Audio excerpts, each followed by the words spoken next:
నమస్కారం. నేను మీ కోట సురేష్. ప్రస్తుతం తిత్వా తుఫాన్ ప్రభావంపై కృష్ణా జిల్లాకు సంబంధించిన తాజా అప్డేట్స్ మీ ముందుకు. తిత్వా తుఫాన్ బంగాళాఖాతంలో బలహీనపడుతున్న దాని అవశేష ప్రభావం తీర ప్రాంతాలతో పాటు లోపలి మండలాల మీద కూడా స్పష్టంగా కనిపిస్తోంది. హనుమాన్ జంక్షన్ ప్రాంతంలో ఉదయం నుంచే మబ్బులు కమ్ముకొని మధ్య మధ్యలో జల్లులు కురుస్తున్నాయి. వాతావరణం ఒక్కసారిగా మారడంతో ప్రజలు అప్రమత్తమయ్యారు.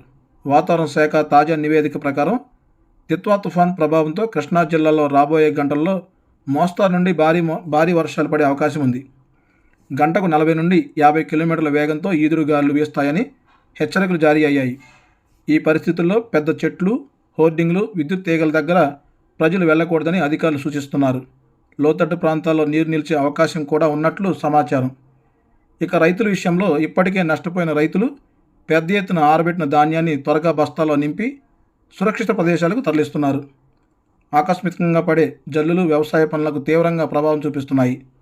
తిత్వా తుఫాన్ ఒడిశా, బెంగాల్ వైపు కదులుతున్న దాని చివరి దశ వర్షాలు ఆంధ్ర తీరాన్ని తాకుతూనే ఉన్నాయి. దీని ప్రభావం మరో 24 గంటల పాటు కొనసాగుతుందని ఐఎండీ అంచనా వేసింది. ఇది తిత్వా తుఫాన్పై తాజా అప్డేట్స్. కృష్ణా జిల్లా వాతావరణ మార్పులపై మరిన్ని వేగవంతమైన సమాచారం కోసం వీబీ న్యూస్ డిజిటల్తోనే ఉండండి. ధన్యవాదాలు.